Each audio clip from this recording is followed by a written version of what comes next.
एक दफा हजरत उमर रजी अल्लाह तआला अन्हु की खिदमत में, उनके दौर में एक आदमी एक सहाबी के पास आया, और शायद वो सहाबी थे या कोई ताबई थे, उनके पास आया और उसने कहा कि मुझे तुम सूरह तौबा को सिखाओ। जब उसने सूरह तौबा की पहली आयत पढ़ी तो उस आयत को इस अंदाज से पढ़ा कि जिससे माने में फर्क आ गया, अन्नल्लाह बरीउम मिनल मुशरिकीना व रसूलुहु, कि अल्लाह रब्बुल इज्जत बेजार है, बरी है, ऐलान बरात करता है मुशरिकीन से, और उसका रसूल भी ऐलान बरात करता है। और रसूलुहु को अगर पेश के साथ पढ़ा जाए तो फिर माना बिल्कुल दुरुस्त बनता है, लेकिन पढ़ाने वाले ने उसको व रसूल ही पढ़ा दिया, लाम की जेर के साथ। अब माना में फर्क आ गया। जब उस देहाती ने ये आयत जेर के साथ पढ़ी तो फौरन कहने लगा, इस तरह अल्लाह अपने रसूल से बरी है तो मैं भी नाउजुबिल्लाह अल्लाह के रसूल से क्या होता हूँ, बरी होता हूँ। और जाहिर है ये तो कुफ्र हो गया। तो जब उससे दो तीन आदमियों ने ये बात सुनी तो हजरत उमर इब्न खत्ताब रजी अल्लाह तआला अन्हु को फरमाया कि ये जो देहाती कुरान मजीद की आयत पढ़ता है ये गलत अंदाज से पढ़ता है और आगे ये बात कहता है। तो हजरत उमर ने उसे बुलाया और पूछा, तुमने ये आयत कैसे पढ़ी?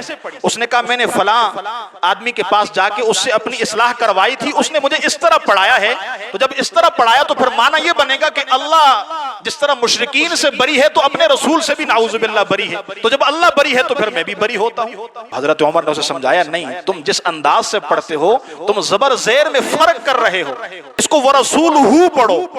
तो जब व रसूलहु पढ़ोगे तो अब माना यह होगा कि अल्लाह और उसका रसूल दोनों मुशरिकीन से बरी हैं, उनके अमाल से बरी हैं, ऐलान बरात करते हैं। जब उसको इस तरह पढ़ाया तो समझ में आ गया। फिर कहता है, जब अल्लाह उसका रसूल बरी है मुशरिकीन से तो मैं भी बरी हूं मुशरिकीन से। लेकिन आप अंदाजा लगाइए जबर जेर से माने में कितना फर्क आ गया। तो फिर उसके बाद हजरत उमर ने ऐलान कर दिया कि अब इसके बाद लोगों को कुरान मजीद बस वही आदमी पढ़ाएगा जो अरबी जबान को अच्छी तरह जानता होगा। हालांकि जो पढ़ाने वाला था उसकी मादरी जबान अरबी थी, लेकिन वो भी गलती कर गए।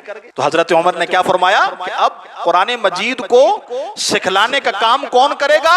जो अरबी जबान में माहिर होगा, अच्छी तरह जानता होगा, अरबी के कवायद को जानता होगा।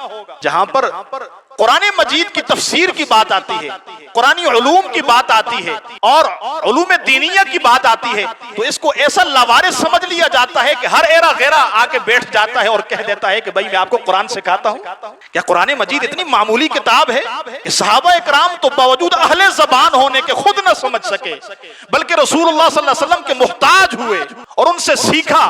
आज सहाबा इकराम ने तो बाकायदा कई कई महीने लगाए एक एक सूरत को सीखने पर। सहाबा इकराम फरमाते हैं कि हम कुरान, इल्म और अमल इकट्ठे सीखते थे और ये सीखने में हमें कई महीने लग जाते थे। सहाबा इकराम की हालत तो ये हो और हम इसको इतना आसान समझ लें कि भाई जो कोई है बस वो बैठ गया। यहाँ तक कि बाद लोग तो ये कह देते हैं कि भाई हमें तो बस अरबी आती है। अव्वल तो उनको भी अरबी ऐसे नहीं आती, बस रस्मी अरबी आती है। कुरान मजीद की अरबी कोई इतनी आसान तो नहीं है। हम इंग्लिश सीखने में न जाने कितने महीने और सालों लगा देते हैं, फिर भी हमें सिर्फ गुफ्तगू आती है, वरना जो बारीकी वाले कवायद होते हैं उस पर हर किसी को दस्तरस नहीं होती। अरबी जबान तो बड़ी गहरी जबान है, कुरान मजीद तो बड़ा फसीहो बलीग कलाम है, इसलिए इस मामले में बड़ी एहतियात की जरूरत है। अल्लाह रब्बुल इज्जत हमें इस मामले में एहतियात का दामन पकड़ने की तौफीक अता फरमाए।